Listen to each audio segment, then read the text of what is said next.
Please like, subscribe and share my channel. And the question is, having started from the same point and at the same time, two runners P and Q are running around a circular track of length 500 meter in opposite direction with the speed of 6 meter per second and 10 meter per second respectively. If they exchange their speed after meeting for the first time, who will reach the starting point first?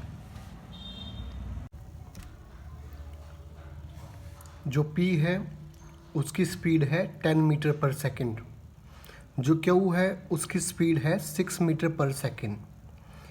जैसा कि हम जानते हैं ये P की speed ज़्यादा है तो ये ज़्यादा डिस्टेंस कवर करेगा, और ये S की स्पीड कम है तो ये कम डिस्टेंस करेगा।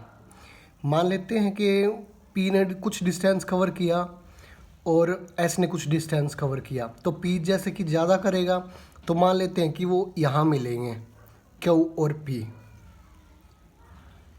अब दोनों एक दूसरे की स्पीड एक्सचेंज कर लेंगे। ये Q जाएगा इस डायरेक्शन में और ये P जा रहा है इस डायरेक्शन में। अब P की स्पीड हो जाएगी 6 मीटर पर सेकंड की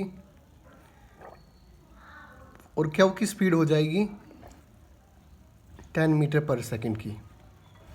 अब जितना टाइम P ने यहाँ तक 10 मीटर पर सेकंड से कवर करने में डिस्टेंस लिया था उतना ही Q को लगेगा, क्योंकि उसकी स्पीड 10 हो गई, और P ने को भी उतना ही टाइम लगेगा क्योंकि Q ने यहाँ से यहाँ तक का डिस्टेंस कवर करने में जितना टाइम लिया था 6 मीटर पर सेकंड के, P भी उतने ही टाइम में करेगा क्योंकि उसकी स्पीड Q जितनी हो गई। तो दोनों सेम टाइम पर यहाँ पर मिलेंगे, तो इसका आंसर आएगा both at same time. Both at same time. इसको हम एक एग्जाम्पल के थ्रू समझते हैं।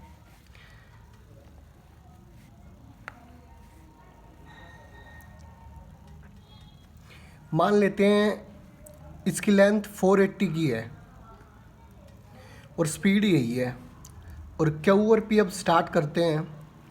Q P अपोजिट डायरेक्शन में, Q की होगी 6 और P की होगी 10। अब ये अपोजिट डायरेक्शन में है तो ये दोनों जुड़ेंगे, इनकी स्पीड आ जाएगी 6 + 10 16 मीटर पर सेकंड की।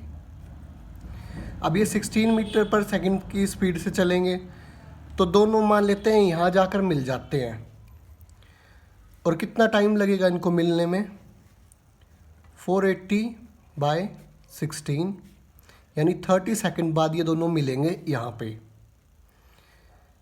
Q और P 13 सेकंड बाद मिल रहे हैं। अब देखा जाए तो P ने 10 की स्पीड से 13 सेकंड में 300 मीटर का डिस्टेंस कवर किया है, और ऐसे ही Q ने 30 सेकंड में 6 की स्पीड से 180 मीटर का डिस्टेंस कवर किया है। टोटल हो गया 480।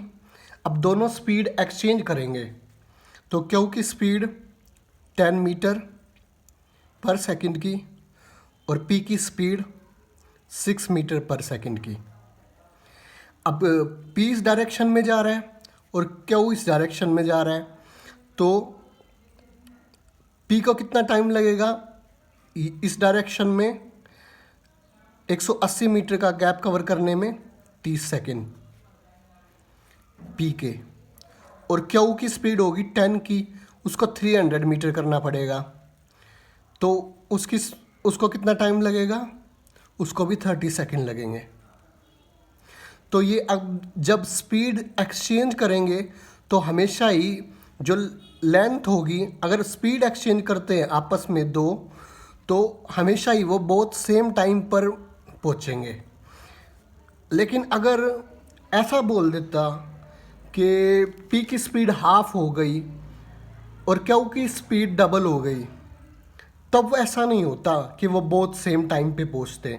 अभी तो सिर्फ इनने स्पीड एक्सचेंज की है, इसीलिए दोनों सेम टाइम पर पहुंच रहे हैं। Thank you for watching video. Please like and subscribe my channel. If you have any query, please send me it on Telegram. My Telegram link is given in comment section.